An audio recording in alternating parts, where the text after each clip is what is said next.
এবার আমরা দেখে নেব একটা সি প্রোগ্রামে এক্সাম্পল কেমন হয়। সি প্রোগ্রামে এখানে লেখা আছে যেটা বেসিক স্ট্রাকচার সেটা এরকম হয়।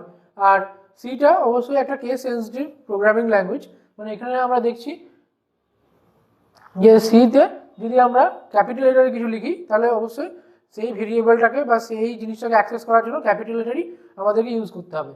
আর ডট সি হচ্ছে একটা সি ফাইলের এক্সটেনশন, মানে যে কোনো সি ফাইল ডট সি দিয়ে শেষ হবে, তবে আমরা বুঝবো যে এটা সি ফাইল। এবারে সি কম্পাইলারের মধ্যে কিছু কিওয়ার্ডস আছে যেগুলোকে আমরা বলতে পারি যে সেই ওয়ার্ডগুলো কম্পাইলার বুঝতে পারে স্পেসিফিক টাস্ক হিসেবে যে এই কাজটা আমাকে করতে হবে। যেমন এখানে প্রিন্টএফ, মেইন, আইএনটি, ইন্টিজার, এগুলো হচ্ছে সব কিওয়ার্ড। এগুলো যেমন ডেটা টাইপস বা কোনো স্পেসিফিক ফাংশন ডিনোট করার জন্য ইউজ হয়।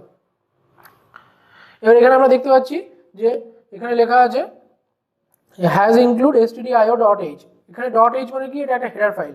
এবার এটা কি হেডার ফাইল না, standard input output header file.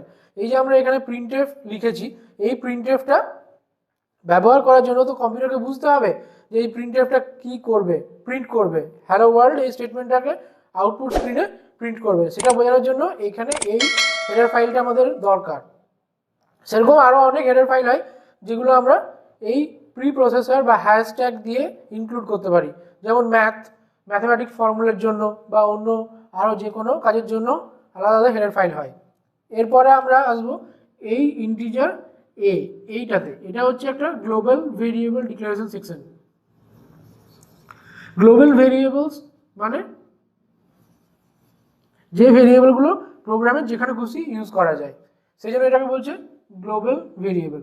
এবারে আমরা দেখছি আইএনটি মেইন, মানে মেইন ফাংশনটা ডিক্লেয়ার করা হয়েছে। এবারে মেইন ফাংশনের ডেটা টাইপটা কি না, ইন্টিজার।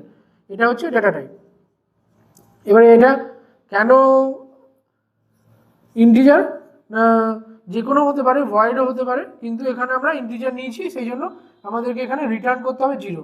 যে কোনো ফাংশন যখন তার ডেটা টাইপ বা রিটার্ন টাইপ এরকম ইন্টিজার থাকবে তখন তাকে কোনো ইন্টিজার ভ্যালু রিটার্ন করতে হবে, সেই জন্য এখানে আমরা রিটার্ন 0 করেছি। এরপর আমরা দেখব যে এখানে প্রিন্টএফ হ্যালো ওয়ার্ল্ড লেখা হয়েছে।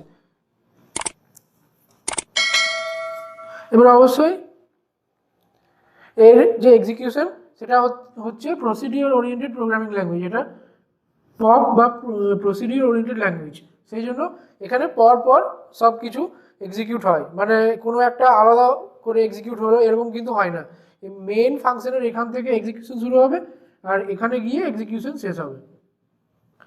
সি প্রোগ্রামিংয়ের আরও যে কনসেপ্টগুলো আছে যেমন অপারেটার্স, ভেরিয়েবলস বা ডেটা টাইপস বা কন্ট্রোল স্টেটমেন্টস, যেগুলো হয় সেগুলো আমরা এর পরের ভিডিওগুলোতে এই প্লেলিস্টের মধ্যে কভার করব। আজ এই পর্যন্তই। নেক্সট ভিডিওর জন্য দেখতে থাকো সৌরভস একাডেমি।